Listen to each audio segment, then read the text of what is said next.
ভূমিকম্পের আতঙ্ক যেন এখন রাজধানীবাসীর নিত্য সঙ্গী। কেউ জানে না কখন কোথাকার কম্পনে ঢাকায় নেমে আসে বড় প্রাকৃতিক বিপর্যয়।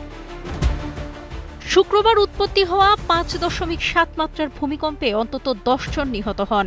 এই ভূমিকম্পের কেন্দ্র ছিল নরসিংদীর মাধবদী এবং এর উৎপত্তিস্থল ছিল ভূপৃষ্ঠের ১০ কিলোমিটার গভীরে। শনিবার সকাল ১০টা ৩৬ মিনিটে ৩.৭ মাত্রার ভূমিকম্পের উৎপত্তিস্থল নরসিংদীর পলাশ উপজেলায়। একই দিনে সন্ধ্যা ৬টা ৬ মিনিটে ৩.৭ মাত্রার ভূমিকম্পের উৎপত্তি হয়েছে বাড্ডা এলাকায় এবং এর ১ সেকেন্ড পর ৪.৩ মাত্রার আরও একটি ভূমিকম্প হয়েছে। ভূমিকম্পে এখন পর্যন্ত ৪০০-র বেশি মানুষ আহত হয়েছেন বলে জানিয়েছে দুর্যোগ ব্যবস্থাপনা অধিদপ্তর।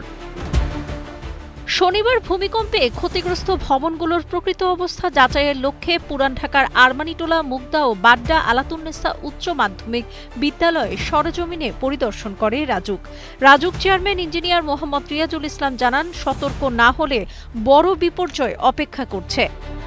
বান্ডেল থাকলে প্রতি সেনমানিতে টাকা বাঁচবে। বিকাশ সেনমানি বান্ডেল কিনে জিতুন প্রতি লেনদেনে। ভূমিকম্পে মেট্রো রেলের অন্তত ৬টি স্টেশনে ফাটল ধরেছে। এর মধ্যে রাজধানীর কারওয়ান বাজার ও বিজয় সরণি মেট্রো স্টেশনের বৈদ্যুতিক সাব স্টেশন কক্ষের ফ্লোরে ফাটল ধরেছে।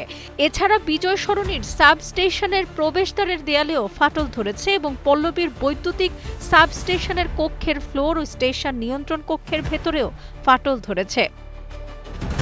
এদিকে নরসিংদীর ঘোড়াশালে জিওলজিক্যাল সার্ভে অব বাংলাদেশের একটি বিশেষজ্ঞ টিম শনিবার ভূমিকম্পের ফাটলগুলোর তথ্য সংগ্রহ করতে গিয়েছিল।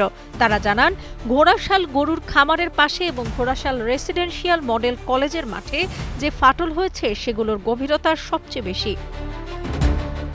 ঢাকার মতো ঘনবসতিপূর্ণ শহরে ভূমিকম্পের প্রধান ঝুঁকি হল দুর্বল অবকাঠামো। একটি মাঝারি মাত্রার ভূমিকম্পেও ব্যাপক ক্ষয়ক্ষতি করতে পারে। বিশেষজ্ঞদের মতে, ঢাকা ভৌগোলিকভাবে সক্রিয় ফল্ট লাইনের কাছাকাছি অবস্থিত।